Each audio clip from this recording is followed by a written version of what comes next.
Well, good morning, ladies and gentlemen, and I'm delighted to bring good news during this pandemic, which, as we all know, is coming to an end, certainly here in the UK, if not globally. But that's the launch of a new company, in this case, a new cruise company, a new cruise line called Ambassador. And the man at the very top, the chairman of the board, is a man very well known to the travel industry in the United Kingdom, is Gordon Wilson. He's on the other end of this Zoom line until we're allowed to meet face to face to talk about what the plans are for the cruise line, the recruitment, the management team, all sorts of things that you would want to ask, but I'm going to ask. So, good morning, Gordon. Good morning. Lovely to see you. And you. Um, Gordon, as I said in that little intro, a new company, a new cruise company. On the face of it, seems a strange decision. There's lots of cruise companies around the world, lots of companies with lots of money and lots of very, very big ships and some smaller ships. What was the logic of getting into what appears to be a very crowded harbour? Yeah, I think the first thing is that the growth in the cruise industry, before the pandemic, was between 2001 and 2019 was about 6% passengers boarded on a CAGR basis, over that period. And generally speaking, the cruise industry weathered all storms pretty well, including the global financial crisis, SARS, Zika, etc.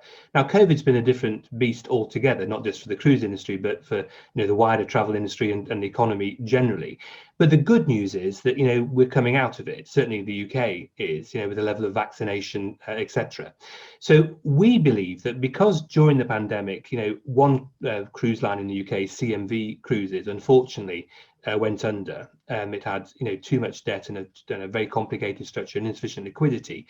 That left a bit of a gap in the marketplace, which Ambassador is in part seeking to fill. And that gap is for the over 50s market, which is our target demographic, who want to cruise on ships that look like ships. 1,400 passengers will take on our ship, the Ambiance, and it won't have gimmicks on it like water slides and roller coasters around the funnel and all that kind of stuff.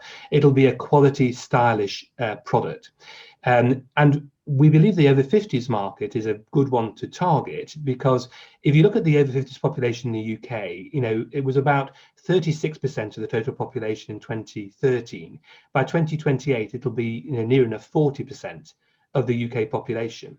And it's a part of the demographic in the country where obviously the people in that age bracket who are either retired or are still in jobs and haven't lost them because of COVID have actually the fastest growing disposable income. So we think looking out that, assuming, that we're coming out of the pandemic, our ships will be only crewed by people who've been vaccinated, and our passengers will have to be vaccinated before they go on the ship. We believe we'll be tapping a rich seam of A, pent-up demand, but B, also forward growing demand because of that demographic and disposable income dynamic that's going on.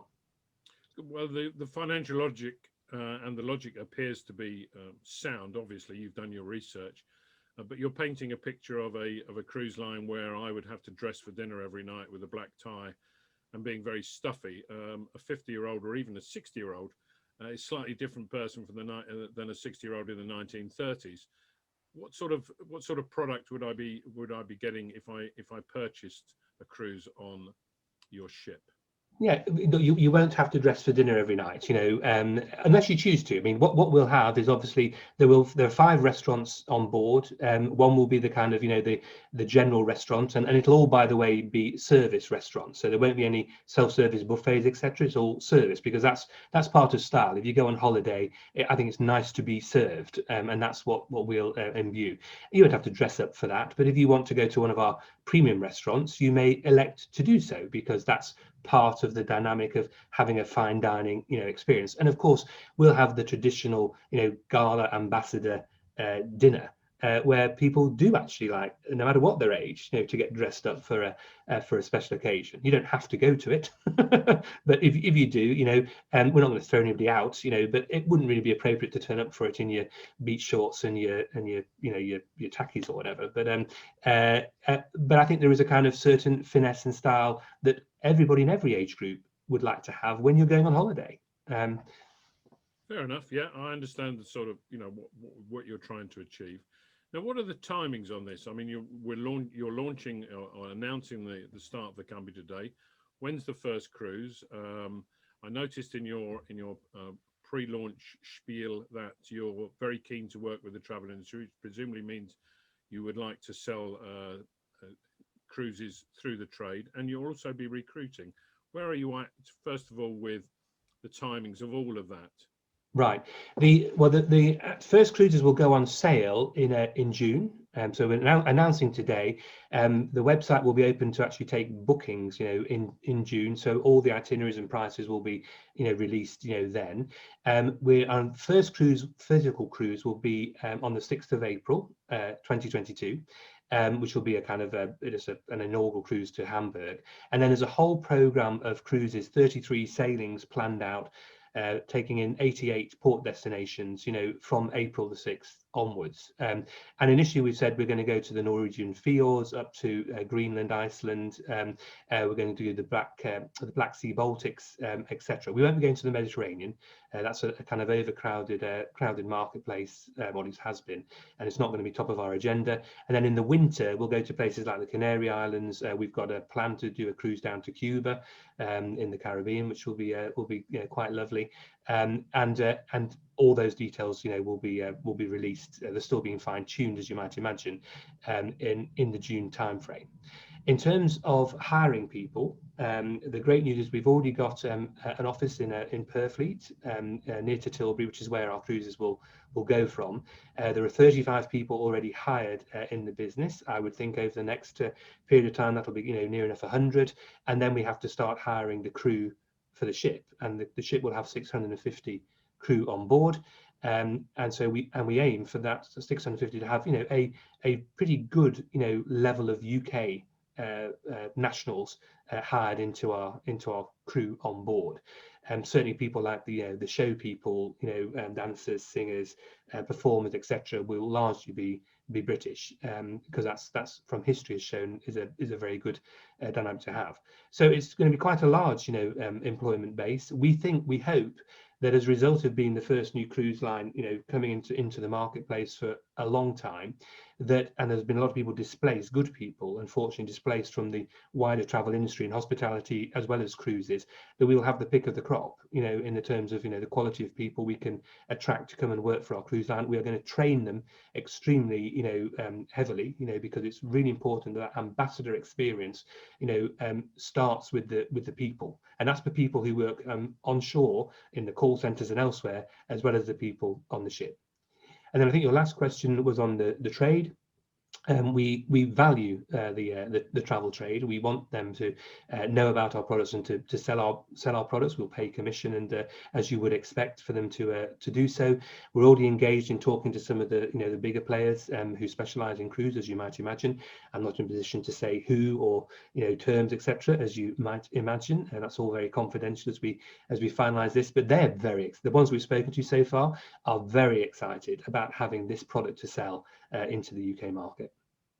Marvelous. Now, I noticed also in your press release that you suffer from no financial debt. What advantage do you think that gives you? Yeah, look, if you've got debt as a business, then part of what you have to do is, as you generate business, trade through selling, your products, etc., is you have to service the debt. So quite a lot of your money goes on paying interest, to the people who hold your debt, and that's money that otherwise can't be reinvested into the business in terms of improving your quality of service, in terms of expanding your business, in terms of your IT or whatever else. So the fact that we've got no debt means that we don't have money going out the door to pay debt holders. It's a bit like we own the ship outright, so there's no mortgage on it, there's no liens on it, there's no nothing on it. It's completely and utterly owned by Ambassador. And therefore we've got more leeway and capability to spend money where customers feel it, which is in the product and the service, and then obviously then in the expansion of the line. To give you an example, the bigger cruise lines, the existing cruise lines, all of them now have a lot more debt than they had before the crisis, and they needed to do that because they had no revenue and no income, and so they needed to sort of find funds to gain liquidity to pay charges, etc., for the vessels. But some of the bigger lines, I think, have got something like $250,000 of debt per cabin now. Now that just means that their room for further investment and manoeuvre is somewhat limited, until they get that debt down and reduce what's called their leverage. We in Ambassador don't have that problem. It is real money that we spent in establishing and building this line thus far. That's very good. So no Manchester United model at Ambassador then. No. Finally, Gordon, the cruise industry has often been accused of not really adhering to their environmental, social, and corporate responsibilities in the marketplace. I know that's a subject that was dear to your heart and probably still is. What, if anything, is Ambassador going to do to maintain or to ensure that the environment, that socially and corporately, that they're going to be very responsible in this marketplace? Yes, actually, all of that, Graham, flows also from our very name. Ambassadors, basically go to foreign lands because they're keen to, to learn about them and understand their culture, and also bring with them the best of their land. In this case, Britain. And in part of our ethos as ambassador, we are going to take our environmental responsibilities extremely seriously.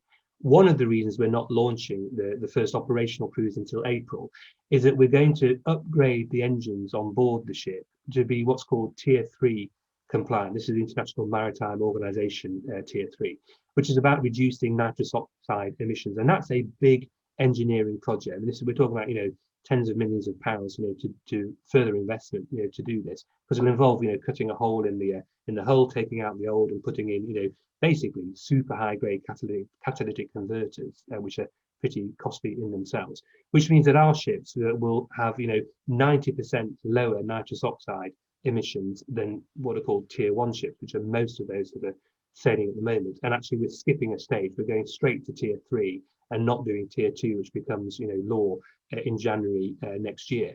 So we're going to be ahead of the curve in terms of what we have to do in terms of environmental emissions. We're also taking seriously, what we do with things like plastics. So we'll have no single-use plastics on board our ships. We're spending a lot of money in terms of how we treat, sewage and waste on the ships. We're going to try and reduce things like paper consumption by using technology, which is obviously near and dear to my heart, in terms of mobile apps, etc. For so you can download the daily programs and the menus, so you don't have to have paper copies of all of that, and a load of other steps, which we can and should do as a business, to make sure that we limit our environmental footprint. I'd be lying to you if I was to say there's no environmental footprint, from a cruise ship. That would be ludicrous, But we are doing our utmost to make ours the of a lesser mark on the environment than has traditionally been the case. Excellent. Well, Gordon, I wish you the very best of luck in your endeavours with Ambassador Cruise Line, and I look forward to maybe speaking to you again nearer to launch time in next April, and we can have another chat and see where you're at. We should do one of these with the ship right behind us on the dockside. How's that? Absolutely. I'd be more than happy to do that. Look forward to it. Cheers. Bye-bye.